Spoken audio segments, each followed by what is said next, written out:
Halo semuanya, selamat datang di channel Fitra Eri. Jadi udah seminggu saya di rumah sakit karena COVID dan mungkin saya belum pernah cerita detail gitu ya sebenarnya apa yang terjadi. Eh jadi tanggal 14 Juni itu habis isom, sebelumnya juga ke Semarang gitu. Saya ngerasa tenggorokan saya tuh agak nggak enak.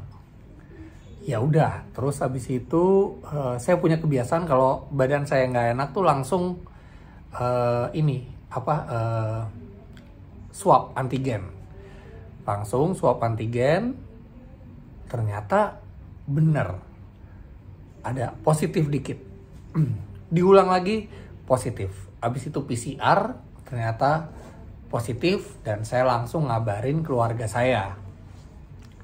Saya langsung ngabarin keluarga saya karena saya nggak pengen keluarga saya terpapar. Nah, ngapa? Nah, pada saat itu gejalanya tuh masih ringan banget gitu, cuman tenggorokan nggak enak, kadang-kadang batuk, dan terus saya ngabarin istri saya di depan rumah aja. Terus habis itu dia mempersiapkan segala sesuatunya dan ternyata dia mengevakuasi keluarga saya ke sebuah apartemen, jadi supaya terhindar dari saya. Udah, terus habis itu saya masuk ke rumah, terus istri saya langsung swab test juga dia. Ternyata dia juga positif. Oh ya udah, artinya kita berdua di rumah. Ternyata baru masuk lagi hasil PCR semuanya, satu keluarga kena semua. Anak saya, Feral, Aura, terus abis itu ayah saya kena juga.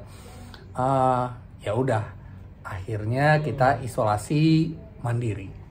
Nah, di antara semuanya itu yang gejalanya paling parah ternyata saya.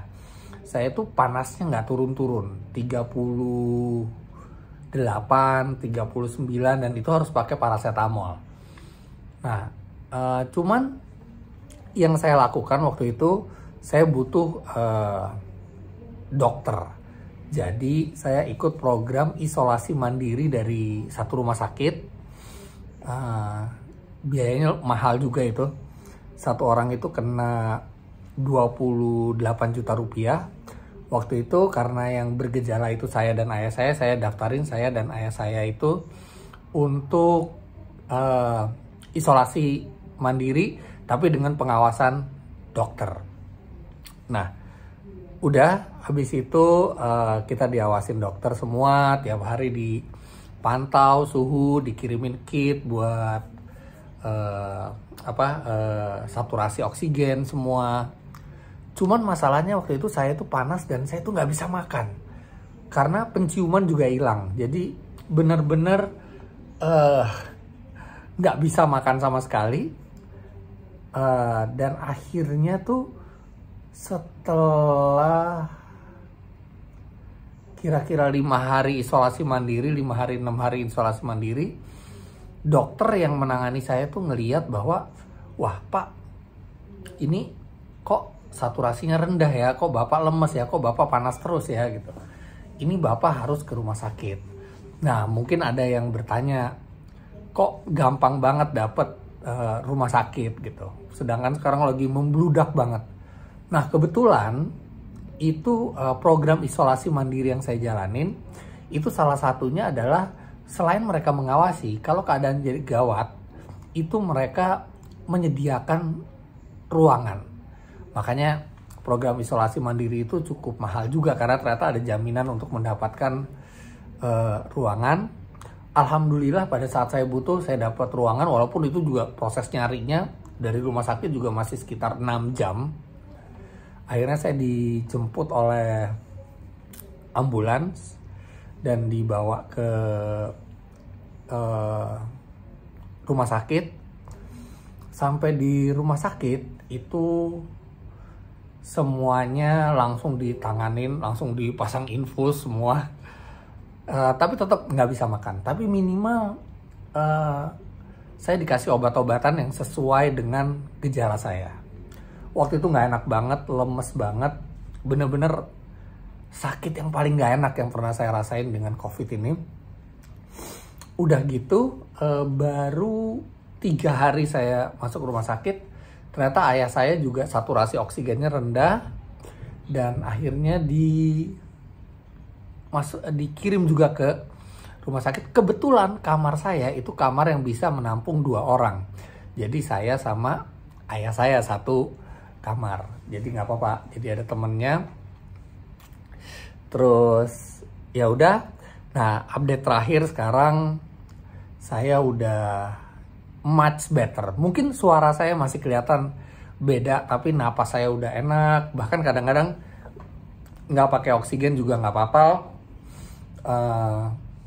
Fisioterapi juga berjalan dengan lancar, oksigen juga makin lama makin diturunin ininya kadarnya, dan yang paling penting saya udah bisa nyium lagi dan udah bisa makan, lapar terus bawaannya. Jadi akhirnya kita pakai aja ya biar safe.